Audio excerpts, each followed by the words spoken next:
Justa Freire era una mujer singular.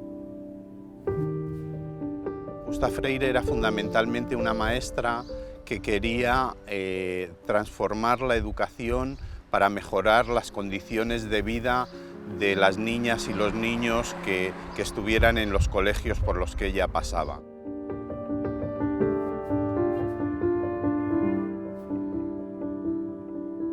Justa desarrolló su labor fundamentalmente en el Grupo Escolar Cervantes de Madrid, que dirigía Ángel Llorca y que fue el centro que sirvió de modelo a las demás escuelas del país. La escuela pública no iban más que los niños, los más pobres de los pobres, porque nadie quería ir a la escuela pública. ¿Cómo educar a los niños para que se integren en el mundo futuro? Son niños de clase muy humilde, pero les quieren educar con las mismas condiciones como los niños de clase media para que luego puedan integrarse en otro mundo, enseñándoles a comer, accediendo al mundo cultural. El ropero escolar, la salud, la higiene, el trabajo con las familias. El colegio debía ser una casa de educación donde las niñas y niños se sintieran como en su propia casa o incluso mejor, y entonces hablaba de la comodidad de los espacios,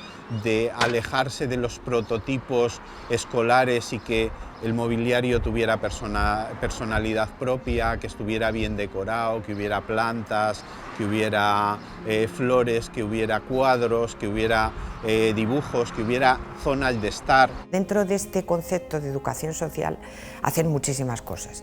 Y una de ellas es que montan los martes y los jueves lo que llaman veladas familiares, que se debía de hacer en una de estas salas. Tenían al fondo puesto un aparato una pantalla y un aparato de proyecciones, y las veladas eran para los niños, para sus familias, para gente del barrio, para antiguos alumnos que venían también a aprender. Entonces les ponen películas, pero también hablan de la actualidad. Los niños preparan poemas y claro, los padres están tan encantados de que sus niños lean poemas, que de verles actuar, que se acaban aprendiendo el poema, con lo cual también los padres pues acceden a la literatura, acceden a obras de arte, se enteran de lo que está sucediendo, porque en sus casas no tienen radio. El centro se convirtió en un núcleo para dinamizar el barrio, y luego también los maestros iban por el barrio y preguntaban, si veían a un niño, decían: este niño no va aún a la escuela, pues tiene que ir, venga. La obra que hicieron en el barrio fue increíble.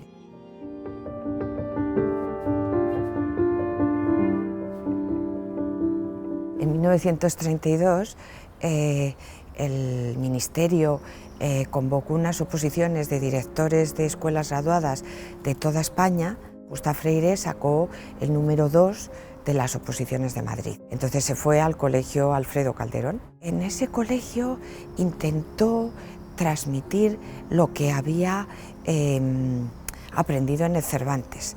Entonces era empezar desde cero, porque claro, en esa barriada había muchos más niños que no iban a la escuela, era una barriada mucho más del extrarradio. Intentó introducir nuevas actividades, por ejemplo excursiones, introdujo trabajos manuales, de una forma muy suave fue introduciendo la coeducación. El comedor también se convirtió en el centro de la escuela y también consiguió que fuera una experiencia cultural y artística. Era una de las mejores escuelas de Madrid, solo con 3 cursos.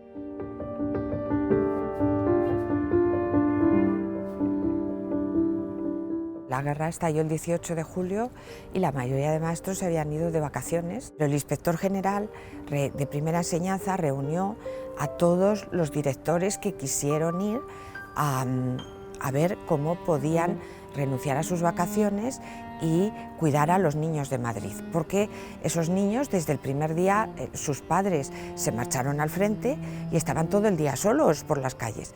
Les empezaron a dar de comer, hacían actividades culturales, les ponían películas, y una de las escuelas que funcionó como residencia infantil fue el Alfredo Calderón. Otra fue también el Grupo Escolar Cervantes. Justa Freire estaba todos los días, desde la mañana a la noche, estuvo todo el tiempo desde julio hasta finales de octubre, que es cuando ya se dio la norma de que los colegios cerraron los colegios de Madrid, porque cuando empezaron los bombardeos ya tuvieron que empezar a evacuar a los niños de Madrid porque ya había muchísimo riesgo para su vida.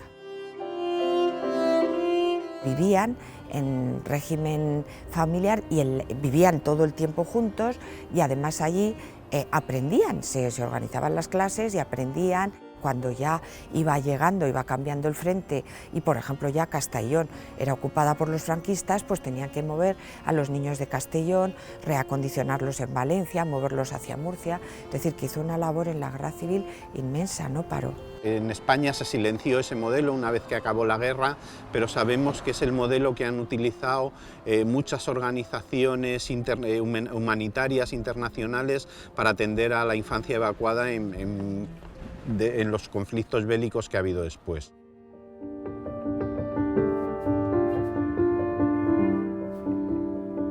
Muy pocos días después de que acabe la guerra, ella ya no tiene trabajo. No tiene trabajo, empieza a escribir un cuestionario que tenían que escribir todos los maestros diciendo cuál había sido su papel en la guerra, esperando a ver cómo se resuelve su expediente de depuración. Pero aún le pasa algo más, porque un día pues van a buscarla unos falangistas a su casa, donde está encerrada con su familia, y la llevan. Ella cuenta lo que ha sido su vida y cómo ha trabajado siempre con los niños, y el juez la ve muy buena persona y le dice: vamos a ver, si pudiera encontrar usted a alguien que la avalara, que hablara bien de usted, que la apoyara, pues posiblemente se pueda ir a dormir a su casa. Y ella, contentísima, dice: pues sí que puedo. Ahora mismo, cuando venía hacia aquí, por la calle, me he encontrado a un maestro de mi colegio que trabajó conmigo 3 años y que seguro que él puede hablar bien de mí y que me puede avalar. Y el juez la miró y le dijo: señora, ese maestro acaba de salir de aquí y es el que la ha denunciado.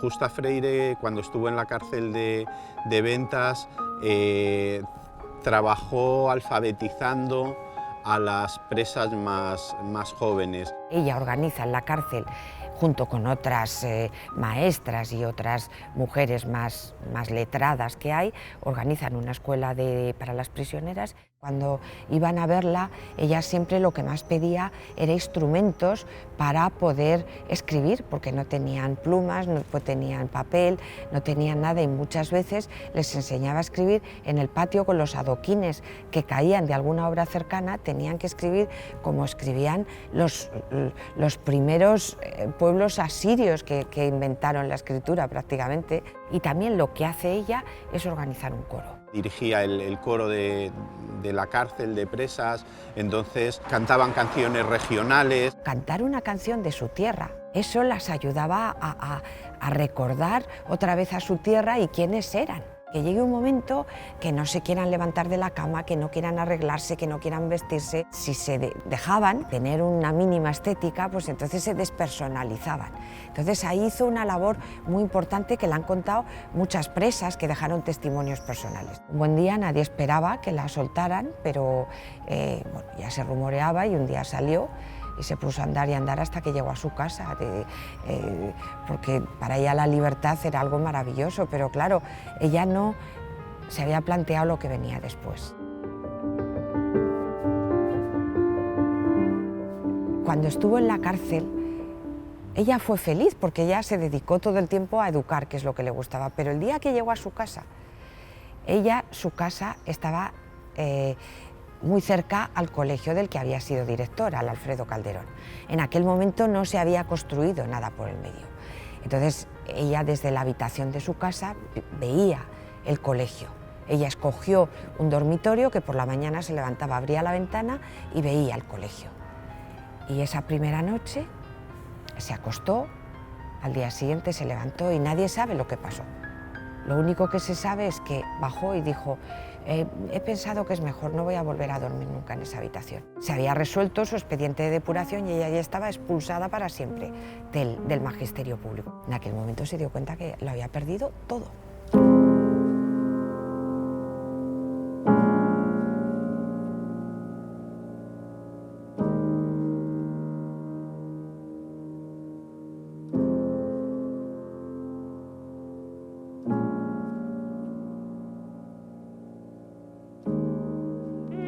el pañuelo, saber quisieras, me lo ha lavado una serrana en el río de Atocha que corre el agua, unas me la